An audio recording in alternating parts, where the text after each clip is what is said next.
देव, देश आणि धर्मासाठी विश्वात्मके देवे साधक मंडळी. खिलार गोशाळा खिलार गोशाळा उद्घाटन सोहळा.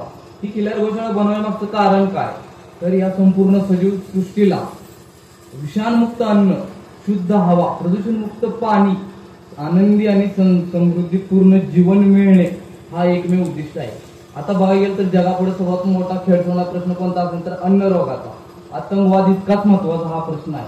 अन्न रोग म्हणजे काय झाले, आपली संस्कृती मुळात 3 टप्प्यावर आधारित आहे. अन्न, वस्त्र, निवारा. ह्याच्यावर आपली प्रकृती आणि आपली संस्कृती ठरली.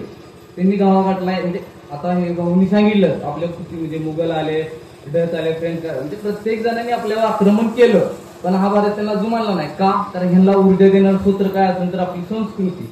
तर ह्या संस्कृती घाला घालायचा म्हणून त्यांनी चालू केलं अन्न रोगाची सिस्टीम. म्हणून त्यांनी स्टार्टिंगला आपल्याकडे ते डीएपी म्हणजे रासायनिक खतं आणले आणि आपल्याला ते रुजवले. हळूहळू मग त्याचा परिणाम आपल्यावर दिसायला लागला. चला म्हणजे काय, जे वृक्षातून आपल्याला जी एनर्जी मिळणार आहे ती बंद झाली मुळात. थोडक्यात जसं की आता म्हणजे शेती पिकवणारे शेतकरी ते शेतात पिकवणारे माल खात नाही. इथलं उदाहरण गेलं तर डाळिंब पीक घेतात किंवा भोंगी पीक घेतात, हे इथलं खात नाही. आपण बघितलं असं म्हणजे ज्यावेळी पंगत बसते त्यावेळी माकडे तर कोण म्हणत नाही डाळिंबला.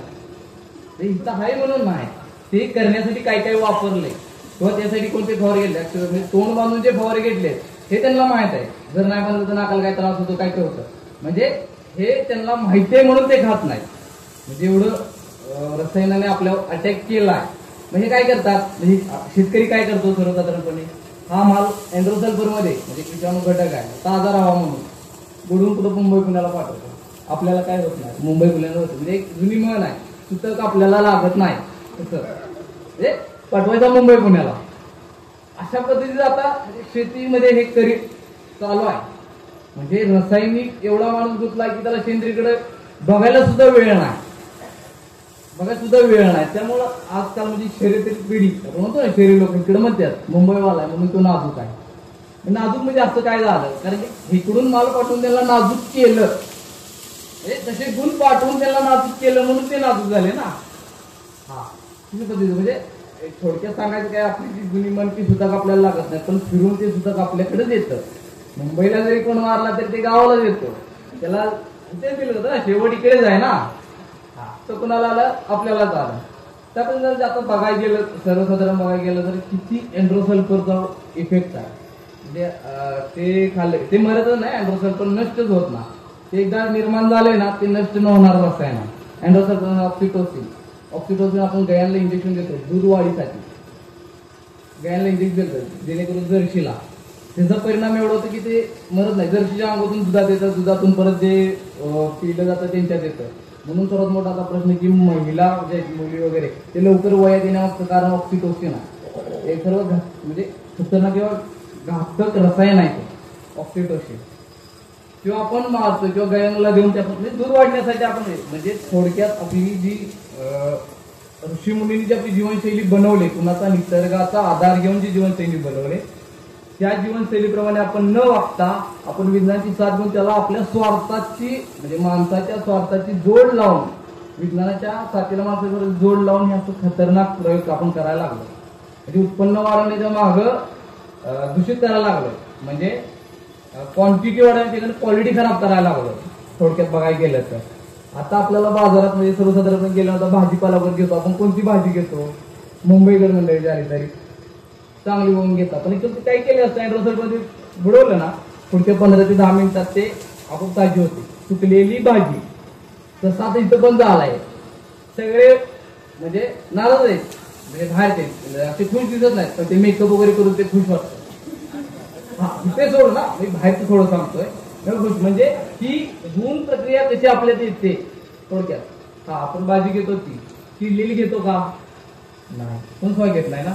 ऍक्च्युली चिरलेली भाजी चांगली आहे, त्या अळीला माहिती आहे की यात रसायन नाही, पण आपल्याला माहितच नाही की त्यात रसायन नाही. ते अळी कुठे रसायन नाही त्यातच जाते ना. आणि किडलेलं केवढं असतं, अळीचा भाग केवढा किडलेला असतो, पूर्ण वाहू कधीच किडत नाही. एक थोडा एक म्हणजे 10 ते 12% जास्तीत जास्त 20% वांग किडलेला असतो. इतर कोणत्याही भागाला अळी कोणत्याही प्रकारचा दोष करत नाही. आपली जी जुनी परमार्थिक शेती होती त्यात आळी सुद्धा मारली जात नाही. तिला नपुंसक केलं जात होतं पण मारली जात नव्हती. तसं म्हणजे आपण चांगलं कशाला म्हणायला लागलो ते आपण जे खाल्लंय तशाबद्दल म्हणणार ना. हे आपल्याला वाटतंय हे किडलंय हे नको आपल्याला, पण हे सात्विक आहे म्हणून इथं ते काल उदाहरण झालं. सगळे तसलेच कसे काय येतात तिथं, ते किडीसारखे कसे काय येतात. पण हे ओळखण्यासाठी आपल्याला म्हणजे ते गुण आलं तर आपण कसं ओळखणार ना लगेच. हा त्या पद्धतीनं आता सध्याला चालू आहे. आता सध्याला बघितलं आपण मे महिन्यात पूर आला तर खतरनाक विषय. मला वाटतं अद्यापर्यंत पहिल्यांदा पाऊस एवढा झालाच नाही पण पूर आला. आपल्याला वाटतंय पाऊस झाला म्हणजे पूर आला मग पाऊस झाला. तुम्हाला वाटतं माथेरान पूर आला पाऊस झाला, इकडे पाऊस झालाच नाही. थोडा पाऊस पडलाय ते आपण म्हणतो ना पावसाळ्यात पाऊस पडतो तो थोडा पाऊस पडलाय पण पूर आल्यामुळे वाटतोय म्हणजे ऍक्च्युली झालं काय पाणी निचरा व्हायचं साधनच संपलं.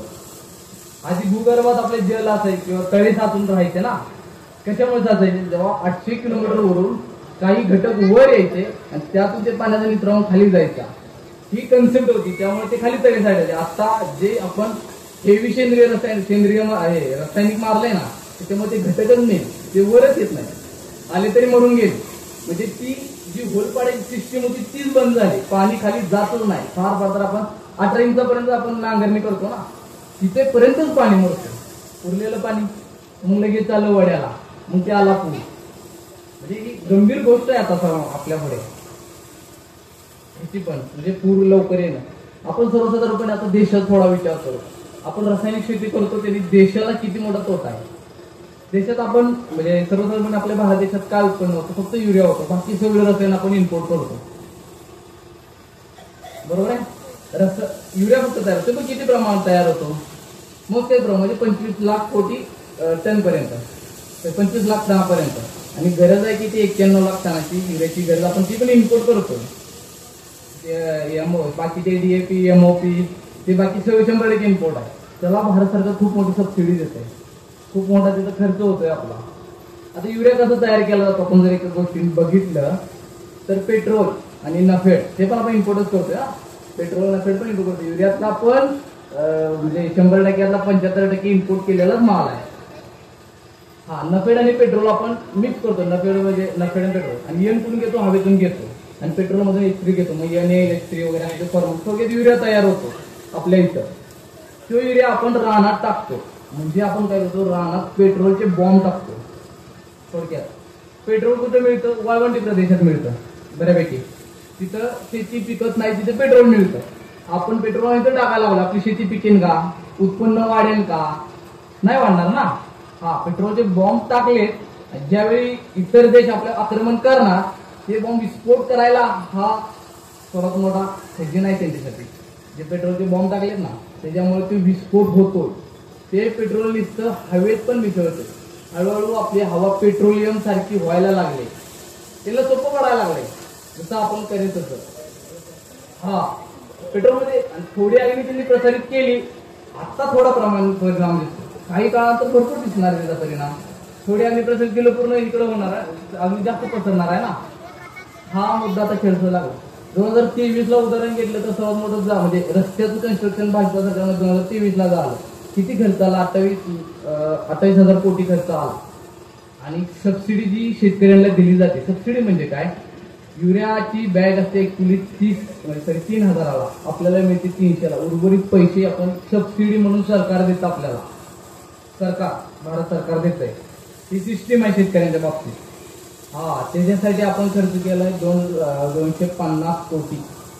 म्हणजे जेवढे 50 लाख कोटी, 250 लाख कोटी म्हणजे जेवढा आपल्या रस्त्याचं जाळं बनवायचं जेवढा खर्च लागला ना त्यापेक्षा जास्त खर्च दरवर्षी केला जातो. तो पण कमी पडतो. हा पण खर्च कमी पडतो शेतकऱ्यांना. म्हणजे कमीत कमी आपण 10 राज्याचा अर्थसंकल्पना फक्त एका अनुदानासाठी वापरतो. तेही चुकीच्या ठिकाणी. कशासाठी, पेट्रोल टाकण्यासाठी. त्याचे एक पुढचं कोडं म्हणजे शेतकऱ्याला वाटतं आम्ही 30,000 रुपये खर्च करून शेती पिकवतो, आम्हाला 90 किंवा 1 लाख पर्यंत, 1,20,000 पर्यंत माल भेटतो.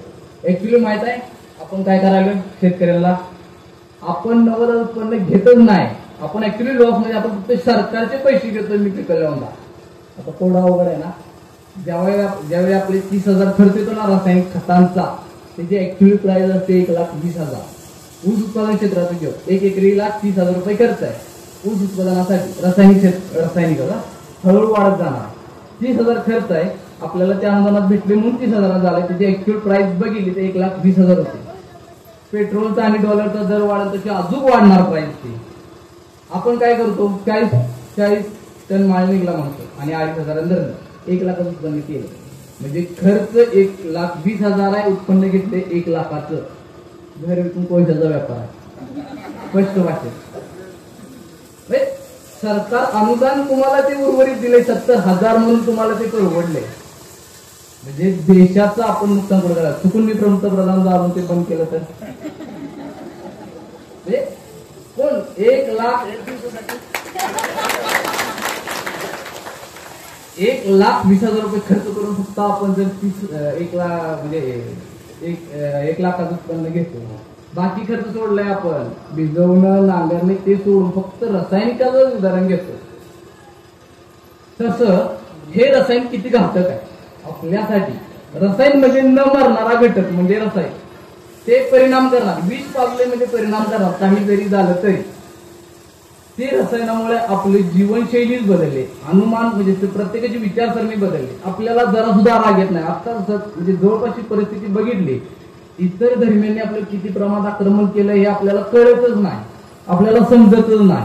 तिथल्या विभागात झाला तर आमदार मुद्दा धरला आहे की ख्रिश्चन धर्माने एवढं आक्रमण केलंय आणि त्याच्या विरुद्ध आटपाडी असं किंवा पूर्ण पंचकृषीत त्यांच्या विरुद्ध म्हणजे आपल्या हिंदू धर्माच्या विरुद्ध ख्रिश्चन धर्माने त्यांचे मोर्चे चालू केलेत. आपल्याला कळत नाही का. असे गुण आपल्यात येतात, कीड लागलेले गुण आपल्यात येतात. हे कळलं पाहिजे ना. मग ते सावतामाळी म्हणत होते ना आपले की कांदा मळा भाजी अवघी विटाई माझी. ते काय होतं, ती कोणती शेती होती तर ती परमार्थिक शेती होती.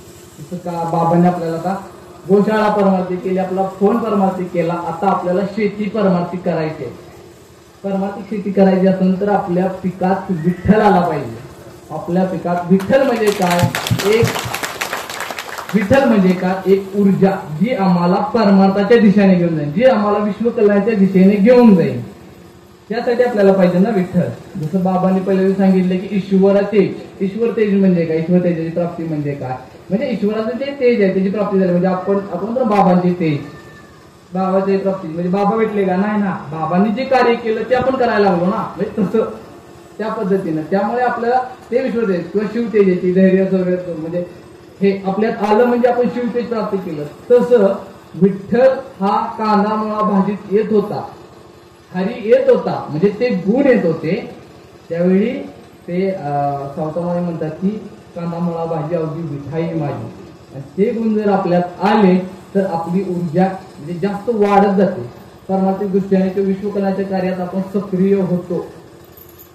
विश्वकला कार्यात सध्या जर एक म्हणजे मुद्दा बघितला तर रासायनिक क्षेत्रातील म्हणजे प्रगतीमुळे किती मोठा दुष्परिणाम झाला की विश्वाला, ह्या पूर्ण विश्वाला, विश्व अशा स्थितीला आहे की 2030 पर्यंत कॅन्सरचे पेशंट कमीत कमी 50% जास्त राहणार. ह्या परिस्थितीला आता त्याला विश्वाची स्थिती आहे. कशामुळं कॅन्सर आला कुठून, कॅन्सर तयार करणारे घटक प्रत्येक ह्याच्यात आले. आता म्हणजे बऱ्यापैकी रासायनिक शेतीचं म्हणजे दुष्परिणाम आपल्याला कळलं. मग आता करायचं काय, हा जेव्हा प्रश्न विश्वापुढे पडतो त्यावेळी एकच उदाहरण म्हणजे एकच ऑप्शन निघतो की ह्या देशाला गरज आहे देशी गोमातेची, ह्या परमार्थिक शेतीची. तर हे पूर्ण म्हणजे जीवनशैली आपली पुन्हा ती जशी ऋषीमुनी तयार केली तशी होणार. हा मात्र ही करायची कशी, आम्हाला नत्र भेटत नाही, काय भेटत नाही. वृक्ष हे मुळात स्वयंभू अन्न प्रक्रिया करणार म्हणजे घटक आहे. आपण कोण देणार आहे त्याला, स्वयंभू अन्न प्रक्रिया करणारा घटक आहे. आपण त्यात बिघोड केला, आपण त्यात मध्यस्थी करून पूर्ण बिघोड केलाय. नंतर आपण म्हणतो वृक्षाला लागतं 22 किलो 400 ग्रॅम नंतर हे म्हणजे प्रत्येक वृक्षाला झाडाला किंवा एकरी वगैरे असं लागतं. ते कुठून मिळतं म्हणणार ना, प्रश्न आहे प्रत्येकाचा की नंतर कुठून मिळणार. एक वीज जर पडली तरी नंतर आपली इथं उत्पन्न होतं. उर्वरित वृक्ष प्रत्येक वेळी पाला टाकतो त्यासाठी नंतर तयार करण्यासाठी. तसं म्हणजे असे अनेक घटक आहेत ते सेंद्रिय शेतीत तयार होतात. फक्त आपण त्या पद्धतीने सेंद्रिय शेती केलीसाठी पाहिजे आणि त्यासाठी गोमाता महत्वाची आहे. आणि गोमातेचा अजून एक घटक म्हणजे ती गोमाता अशी आहे की आपण म्हणतो ना रोगांना पण एनर्जी देते. काय करते, ज्यावेळी आपण गोमाता सोडतो ना, म्हणजे मालक आहे ना, त्याला काय रोग झाला ही ती कॅप्चर करते, त्यानुसार ती गवत खाते त्यानुसार, आणि ती आतमध्ये औषध तयार करून ती दुधावाटे आपल्याला देते. जय हरी. धन्यवाद भाऊ.